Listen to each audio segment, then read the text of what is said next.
এক অনবদ্য সৃষ্টি। ফসলের মাঠে ফুটিয়ে তোলা হচ্ছে শহীদ মিনার সহ নানা অনুষঙ্গ। আন্তর্জাতিক মাতৃভাষা দিবস উপলক্ষে শহীদদের প্রতি শ্রদ্ধা ও ভালোবাসা থেকেই এমন শিল্পকর্ম তুলে ধরেছেন কিশোরগঞ্জের কুলিয়ারচরের এক কৃষক। অনেক জীবনের আত্মত্যাগে পাওয়া মায়ের ভাষার তাৎপর্য নতুন প্রজন্মের কাছে তুলে ধরতেই এমন উদ্যোগ। ফসলের জমিতে ফুটিয়ে তোলা হয়েছে শহীদ মিনারের অবয়ব, তবে তার রং তুলির আঁচড়ে নয়, প্রকৃতির মেলবন্ধনে এক কৃষকের ভালোবাসা।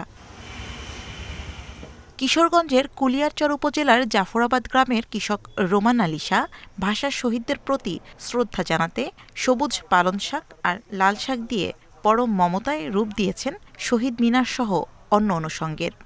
21শে ফেব্রুয়ারিটা কি, এই তাৎপর্যতা তুলে ধরার জন্য আমার এই ক্ষুদ্র প্রয়াস। আমার কৃষি প্রযুক্তিতে লাল শাক এবং পালং শাক দিয়ে এই নতুন প্রজন্মকে 21শে ফেব্রুয়ারির কেন আসলো, কিভাবে হইল, এই জিনিসটা নতুন প্রজন্মকে জানানোর জন্য আমার এই ক্ষুদ্র প্রয়াসটা আমি এখানে করছি।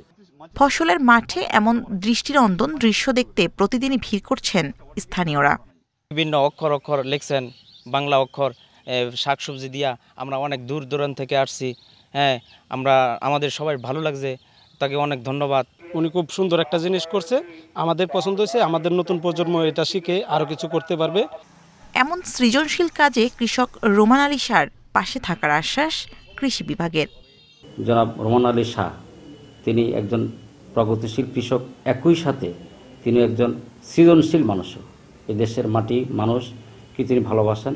রোমান আলী শাহ যদি আরও কোনো সহযোগিতা প্রয়োজন হয়, আমরা কৃষি বিভাগের পক্ষ থেকে তাকে আরও সহযোগিতা করবো ইনশাল্লাহ। রোমান আলী শাহর ৬% জমির এই জীবন্ত ক্যানভাস জানান দিচ্ছে ভাষার শহীদদের প্রতি অনবদ্য ভালোবাসার। Independent news desk.